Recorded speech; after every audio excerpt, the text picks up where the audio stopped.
আগে তো কমুক, বাড়িয়েছে কত? বাড়িয়েছে 1000%। আগেই সে শাড়ির দোকানে গিয়ে মানে শাড়িটার কত দাম? 1000, কমতে কমতে এলো 400 টাকা। প্রথমেই তো 1000 টাকা বাড়িয়ে দিয়েছে, 1000%, 1000% বাড়িয়ে দিয়েছে। তারপরে এটা শুল্ক কমানো মানে কি দাম কমবে? শুল্কটা ক পার্সেন্ট? লোকে পাক, এটা আমি চাই, লোকের অসুবিধে যাতে না হয়। গ্যাসটা কি হলো? 25 দিন আগে লোকের রান্নাঘরটায় আগে তো রান্না করবে, খাবে। পেট্রোল তো অ্যাভেলেবেল আছে আমাদের এখানে, আর গ্যাসও অ্যাভেলেবেল আছে। আমি চাই না আমাদের এখানে হলদিয়াতে যে গ্যাস প্রোডাকশন হয়, সব পুলিশ অফিসারদের চেঞ্জ করে দিয়ে, ডিএমদের চেঞ্জ করে দিয়ে, বাংলায় যে গ্যাস প্রোডাকশন হয় সেই সিলিন্ডার যেন বাইরে না যায়। আর দ্বিতীয় কথা হচ্ছে, আমার এই যে 10 লক্ষ লোক বাইরে থেকে ইলেকশনের সময় ডিউটি করতে আসবে, হাজার হাজার লোক, তাদের গ্যাস দিতে গিয়ে বাংলার লোকের যেন গ্যাসের প্রবলেম না হয়।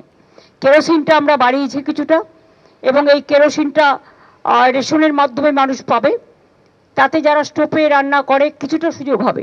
কিন্তু আজকাল বেশিরভাগ মানুষই গ্যাসে গেছে।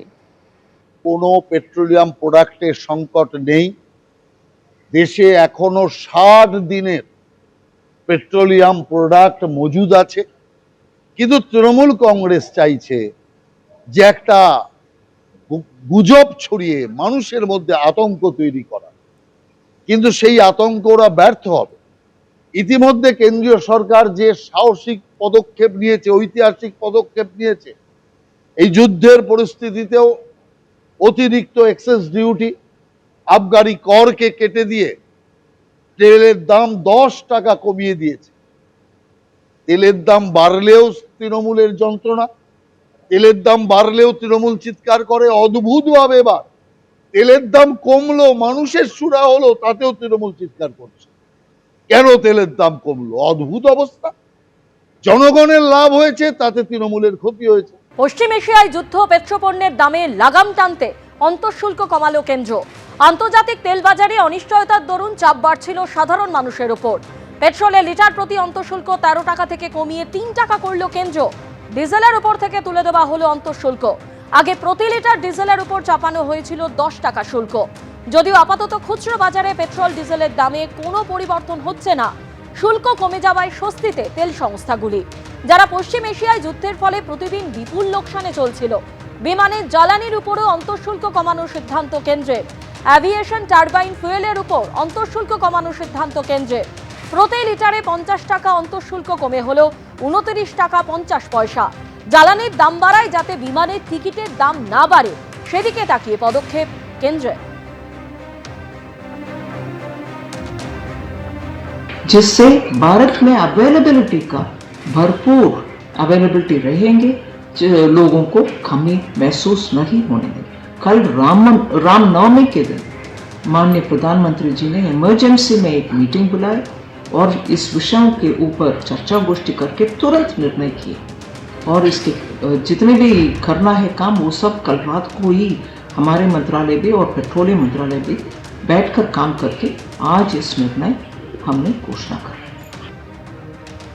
পেট্রোল ডিজেলের অন্তঃশুল্ক কমানোর সিদ্ধান্ত কেন্দ্রের। আর এই নিয়ে অর্থনীতিবিদ শৈবালকর কি বলছেন, শুনুন। যদি বিশ্ববাজারে দাম একই রকম থাকতো বা কমে যেত, তাহলে আমরাও হয়তো বাজারে গিয়ে কম দাম দিতাম, কিন্তু এক্ষেত্রে সেটা হবে না, কারণ বিশ্ববাজারের দাম অনেকটা বেড়েছে। যেটা $70 ছিল প্রতি ব্যারেল আপনার এই মাসের প্রথম দিকে, সেটা এখন বেড়ে $115 চলছে প্রতি ব্যারেল। ফলে দাম যেহেতু কমেনি বিশ্ববাজারে, ফলে যারা পরিশোধন করছেন এবং বাজারে নিয়ে আসছেন, তারা কিন্তু অলরেডি একটা ক্ষতির পরিমাণ ফেস করে বাজারে আনছেন, যেহেতু ভারতীয় সংস্থাগুলো দাম বাড়ায়নি। এর মধ্যে যেটুকু সুরাহা দেয়া হচ্ছে তাতে তাদের ক্ষতির পরিমাণটা কমছে, কিন্তু লাভ হচ্ছে না।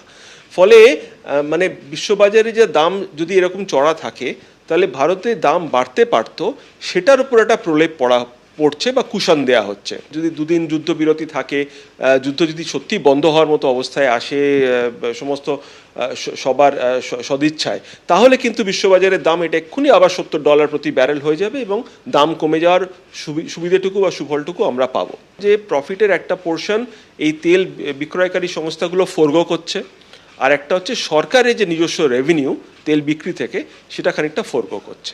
দুটো মিলিয়ে তেলের দামটা বাড়তে দিচ্ছে না, কিন্তু কমবেও না। এবিপি আনন্দ, এগিয়ে থাকে, এগিয়ে রাখে।